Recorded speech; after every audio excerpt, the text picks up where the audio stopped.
Ninth standard के बच्चों, ये वीडियो आप सभी के लिए बहुत स्पेशल होने वाला है और इसके अंदर बहुत सारी ऐसी चीजें बताने वाला जिससे आपका एग्जाम में बहुत ज्यादा हेल्प होगा। हाँ, बहुत सारे बच्चे बोलते हैं कि सर जिस तरह से आप 10th स्टैंडर्ड को इंपॉर्टेंट क्वेश्चन देते हैं, आप हमें क्यों नहीं देते।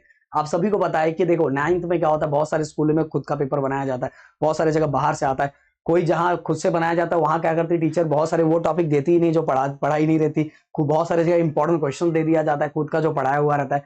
तो इसलिए अगर हम नाइन्थ में इंपॉर्टेंट क्वेश्चन देंगे तो बच्चे कंफ्यूज हो जाते हैं। हम अपने यहाँ देते हैं, अपने यहाँ देते हैं क्योंकि हमें अपने यहाँ की सभी चीजें पता है, पर यूट्यूब पे बहुत सारे जगहों के बच्चे देखते हैं, अगर मैं दूंगा तो बच्चे कंफ्यूज हो जाएंगे, इसलिए हम नहीं देते। और आप सभी को पता है कि आपके अपने प्यारे जिगरी ट्यूटोरियल ने, आपका अपना चैनल जिसने एक बड़ा रिकॉर्ड बनाया हुआ है, सोचो इतने कम सब्सक्राइबर होते हुए भी। वैसे हमारे बहुत सारे चैनल, अगर मैं सबको इकट्ठा करूं तो हमारे भी बहुत सब्सक्राइबर है। हमारा चैनल सब हमने अलग अलग कर दिया कि बच्चे परेशान ना हो। फिर भी अगर मैं बस इस चैनल की बात करूं, इतने सब्सक्राइबर होते हुए पूरे महाराष्ट्र में आपके अपने प्यारे चैनल 12th में धमाका करने के बाद, इंजीनियरिंग में धमाका करने के बाद, बीएससी फार्मेसी में धमाका करने का, 10th में तो उसने रिकॉर्ड ब्रेक कर दिया। 8100 स्टूडेंट एक टाइम पे लाइव सेशन पे अपने चैनल पे देख रहा था और हर सब्जेक्ट का रिकॉर्ड हमारा ही था भाई। और ये मैं खुलेआम पूरे प्लेटफॉर्म पे बोल रहा हूं, तो आप समझ सकते हो अगर जो हमें नया विजिट कर रहा होगा। सो भाई ये रिकॉर्ड अपना था। और रिकॉर्ड क्यों हुआ? बच्चे सबसे बड़े जज होते हैं, उनको सभी चीजें समझना। बच्चे यहाँ से कम नहीं होते, बच्चों को सब लोगों को लगता है बच्चों को आप स्टार्टिंग से बना सकते हो, पर बच्चे सब समझदार होते हैं, उनको सब समझ में आ जाता है कि यार क्या गलत था क्या सही था।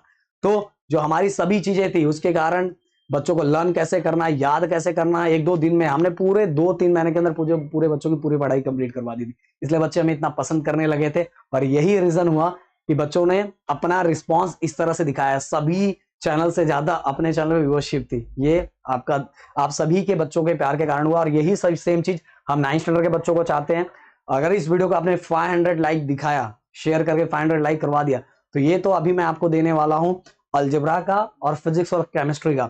बट इसके बाद जैसे ही ये कंप्लीट हुआ, आपने ये टारगेट पूरा कर दिया, तो आपको आएगा साइंस में का बायो का पार्ट और इसके बाद मैथ में का ज्योमेट्री का पार्ट। तो देखो भाई, अब बहुत सारे बच्चों को मैथ को लेकर टेंशन होगा कि सर कैसे कंप्लीट करें, सर कैसे कंप्लीट करें। देखो सबसे पहले ये डिसाइड करो कि कौन सा ऐसा चैप्टर है। अगर आपको कुछ मैथ नहीं आता होगा तो सबसे पहले ये डिसाइड करो कौन सा आपको करना चाहिए, कौन सा नहीं करना चाहिए।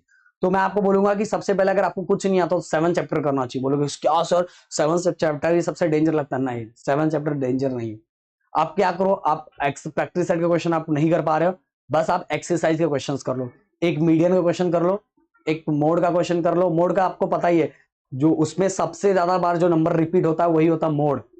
मीडियन क्या होता है? मीडियन ये देखो, चलो मैं थोड़ा सा बता दूंगा, ज्यादा तो नहीं बताऊंगा क्योंकि ये मुझे आपको ट्रिक्स देना है कि कैसे आपको फटाफट पढ़ना है, क्या क्या पढ़ना है। ये देखो, जैसे मैं ले लेता हूं मीडियन, अपने को मीडियन फाइंड करने के लिए है, तो सबसे पहले जो नंबर दिया रहेगा उस नंबर को असेंडिंग ऑर्डर में लगाओ। असेंडिंग ऑर्डर मतलब कैसे लगाना है? बढ़ते हुए क्रम में 21, 23, 25। देखो ये उल्टा सीधा था, इसको सीधा कर दिया। फिर इसके बाद आप देखो कि बीच में कितना नंबर है मिडल में। यहाँ मिडल में 2 नंबर आ रहा है, अगर मिडल में एक ही नंबर आ रहा है तो वही मीडियन है, डायरेक्ट लिख दो median. Okay, median equal to वो। बट अगर बीच में 2 नंबर आता है तो ये दोनों को प्लस करो, डिवाइड बाय 2 करो, डिवाइड बाय 2 करोगे तो हमारा मीडियन मिल जाएगा। देखो कितना सिंपल है। मोड मतलब मैंने बताया वो वाला मोड नहीं जो गली के बाद गुजरता है वो वाला मोड नहीं। मोड मतलब ये देखो, इसके अंदर बार बार कौन सा सबसे, ये ना अपने को ये जो ऑब्जर्वेशन दिया हुआ है, इसमें बार बार कौन सा नंबर रिपीट हो रहा है? 55। सबसे ज्यादा बार 55 रिपीट हो रहा है, तो 55 हमारा क्या है? हमारा मोड। इसके बाद ही गाइस इसके अंदर more than type, less than type, ये क्वेश्चन कर लो। मोर देन टाइप कर लो, लेस देन टाइप कर लो, ये आपने कर लिया ना, तो भाई आपका जो आपको टेंशन, या तो इस तरह का देखो क्वेश्चन, इस तरह का क्वेश्चन आपने ए स्टैंडर्ड में भी किया था। ये दोनों को मल्टीप्लाई करो, ये दोनों को मल्टीप्लाई करो, फिर लास्ट को सबको मल्टीप्लाई करके ये पूरे को प्लस करो, इसको भी पूरे को प्लस करो। फिर ये जब आ जाता है तो दोनों को क्या करो, डिवाइड करो, आपका मीन निकल जाएगा। वैसे यहाँ मुझे समझाना नहीं था, पर मैं बता रहा हूँ, अरे पास होना चाहो तो बहुत आराम से पास हो सकते हो। ये देखो, more than type, okay, more than type, less than type, ये देखो लेस देन टाइप। 5 को ऐसे ही रखा, देन 5 को 7 के साथ प्लस करो, जो भी नंबर आया उसको फिर से 15 के साथ प्लस करो, देन जो भी नंबर आया उसको 10 के साथ प्लस करो, फिर जो नंबर आया उसको 5 के साथ ऐसे क्रॉस में प्लस करते जाओ, ऐसे क्रॉस में से प्लस करते जाओ, ऐसे ऐसे ऐसे ऐसे ऐसे प्लस करते जाओ। बट भाई इसको क्या बोलते हैं याद रखो, ये लेस देन टाइप है। ये कौन सा टाइप है? Less than type. और मोर देन टाइप में हमें उल्टा क्या करना पड़ता है? माइनस करना पड़ता है। तो एक लेस देन टाइप का कर लो, एक मोर देन टाइप का कर लो, मीन का कर लो, मीडियम का कर लो, मोड का कर लो, और प्लस बॉक्सेस और टेली मार्क और क्लास, बस इतना एक एक दो दो क्वेश्चन कर लो, देखो ये आपका चैप्टर पूरी तरह से कंप्लीट हो जाएगा। और इसके अंदर क्वेश्चन अच्छे खासे क्वेश्चन आएंगे, जिससे आपका जो फेल होने का टेंशन है ना वो बिल्कुल पूरी तरह से खत्म हो जाएगा। अब इसके अगर मैं बात करूं, अब देखो इसके बाद फाइनेंशियल प्लानिंग अपना थोड़ा आ जाए, आ जाए, आ जाए। हाँ, ग्राफ भी कर लो। ग्राफ आपको आता है, ग्राफ बनाने में तो आपको मजा ही आता होगा, बाकी कंपैरिजन में तो ग्राफ बनाने में मजा आता ही होगा, मुझे पता है। अब ग्राफ अगर आप बनाते हो, परसेंटेज बार ग्राफ भी है, ओके, सिंपल बार ग्राफ भी है, तो दोनों दोनों ग्राफ एक एक ड्रॉ करके रखो, ज्यादा मत ड्रॉ करो, एक एक ड्रॉ करके रखो, जिससे उससे रिलेटेड है तो आप आराम से लिख सकते हो। इसके बाद गाइस देखो, फाइनेंशियल प्लानिंग, फाइनेंशियल प्लानिंग में पहला बोलूं तो पहले में कुछ है ही नहीं, सेकंड में थोड़े बहुत क्वेश्चन है, और उसमें जो सिंपल सिंपल क्वेश्चन है वही कर लो। सिंपल सिंपल क्वेश्चन जो आपको आता है उसके अंदर की चीजों को देख लो, उसके क्या क्या मतलब क्या क्या उसके अंदर दिया हुआ स्टार्टिंग के 3 4 5, अगर आपको नहीं आ रहा तो मेरे साथ स्टूडेंट रहता तो मैं सभी करके जाता, तो उसमें तो एक ही एक्सरसाइज करना ही है। तो एटलीस्ट स्टार्टिंग का 4 5 क्वेश्चन कर लो, लास्ट के 2 क्वेश्चन कर लो, जितना आपसे सॉल्व हो रहा है। पूरा छोड़ के जाओगे तो अगर नहीं आया तो फिर बिल्कुल फेल होने के चांसेस बढ़ जाएंगे। एटलीस्ट जितना आपको आ रहा है उतना कर लो, आप आराम से निकल जाओ, कोई टेंशन नहीं है। इसके बाद देखो ये वाला चैप्टर, इसमें तो बोल रहा हूँ ना कुछ नहीं है, दो ही दो ही एक्सरसाइज दिया हुआ है और वो एक्सरसाइज में कुछ है ही नहीं। इसके बाद मैं अगर बात करूं फाइनेंशियल प्लानिंग, ये चैप्टर तो आप सभी का सबसे प्यारा चैप्टर होना। आप बोलोगे क्या सर सबसे प्यारा नहीं, सबसे डेंजर चैप्टर लगता है। नहीं, ये प्यारा चैप्टर हो जाएगा, जैसे आप 9th स्टैंडर्ड 10th स्टैंडर्ड में हमसे पढ़ोगे ना, सबसे प्यारा चैप्टर आपको सबसे यही लगेगा।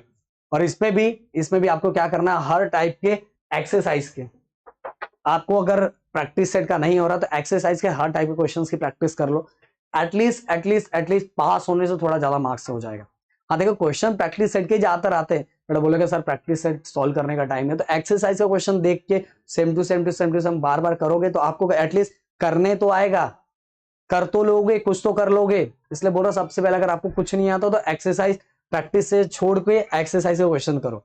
हाँ, अगर आप ट्राई कर सकते हो कि नहीं सर अगर मैं प्रैक्टिस सेट लेके बैठूंगा तो मैं कर लूंगा, तो ठीक है, स्टार्टिंग के हर टाइप के 2 2 3 3 क्वेश्चन करते जाओ, हर टाइप के 2 2 3 3 क्वेश्चन करोगे, और इस तरह से करोगे तो आपका अलजेब्रा बहुत आराम से बहुत जल्दी खत्म हो जाएगा। समझ में आ रहा है? अगर आपको कुछ और चाहिए या आप तो एग्जाम आपका देरी से है तो मुझे बताओगे, अगर कुछ गैप है तो कुछ चीजें जरूर मैं इसके बारे में आपको बता दूंगा, क्योंकि इतना कम टाइम बचा है, मैं इसके अंदर बहुत सारी चीजें बताऊंगा तो आप कर नहीं पाओगे।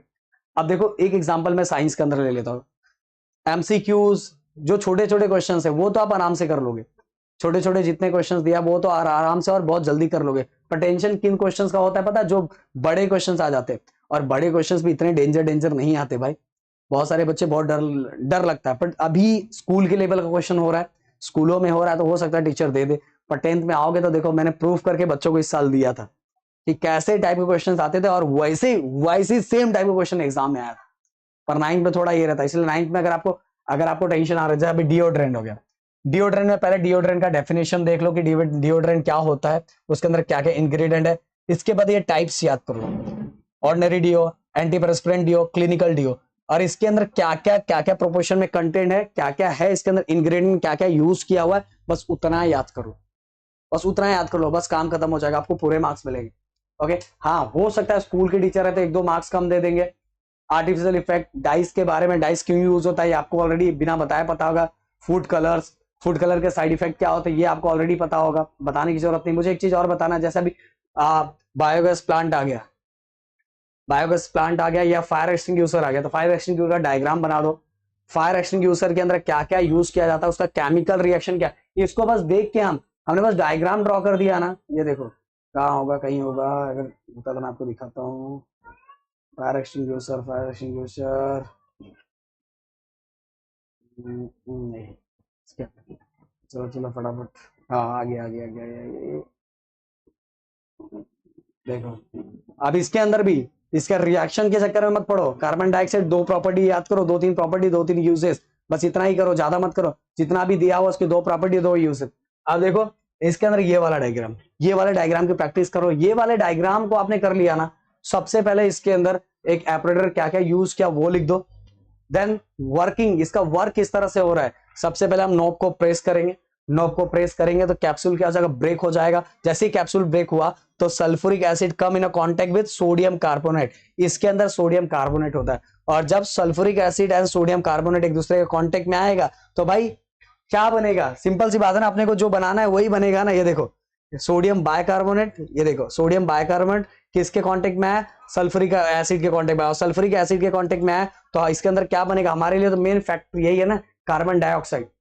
क्या बनेगा, कार्बन CO2, क्या बनेगा CO2, और यहाँ लिखा है CO2 based fire extinguisher are used to extinguish small scale fire. हाँ एक चीज और बताना था, इसके अंदर जो कार्बन डाइऑक्साइड बनता है ये वाला छोटे आग लगने की जगह ही हम इसको यूज कर सकते हैं। तो इसके अंदर क्या क्या आप कर लोगे, सबसे पहले ये डायग्राम नहीं, सबसे पहले ऑपरेटर लिख दो, डायग्राम साइड में आप दिमाग में रखो, फिर उसके नीचे डायग्राम इसको ही देख के लिखो, ज्यादा इधर इधर इधर की चीजें मत करो, अब वो टाइम नहीं है। वर्किंग, देन इसके बाद ये रिएक्शन बोल रहा ना, सिंपल इसकी प्रोसेस को समझ लो। क्या हुआ, प्रेस किया, ग्लास ब्रेक हो गया, इसके अंदर का सल्फ्यूरिक एसिड निकला, इसके साथ रिएक्ट हुआ, रिएक्ट होने के बाद कार्बन डाइऑक्साइड निकला, और कार्बन डाइऑक्साइड क्या करता है, कार्बन डाइऑक्साइड जो हमारा जो मतलब जो आग लगती है उसको सपोर्ट नहीं करता, मतलब वो नाइदर कंबस्टिबल है, ओके, सपोर्ट नहीं करता, वो कंबस्टिबल है, ओके। सो ये चीजें आप लिख सकते हो, और आराम से ये चीजों को आराम से लिख सकते हो। तो भाई इस तरह की चीजें करके आप ये टॉपिक को, साइंस को आराम से, जो बड़े बड़े टॉपिक है, बड़े बड़े टॉपिक में देख लो डायग्राम है, डायग्राम में क्या क्या दिया हुआ, उस चीजों को बस याद करो, बस आपका हो जाएगा, समझना, पूरी तरह से आप कंप्लीट कर लोगे। तो ये अगर आपको चाहिए कि मैं साइंस 2 का भी एंड ज्योमेट्री की भी कुछ चीजें आपको बताओ तो प्लीज कमेंट करके मुझे जरूर बताना, और इससे रिलेटेड बहुत सारी चीजें हम लाते रहेंगे। Thank you so much guys, मिलते हैं नेक्स्ट वीडियो में, जय हिंद।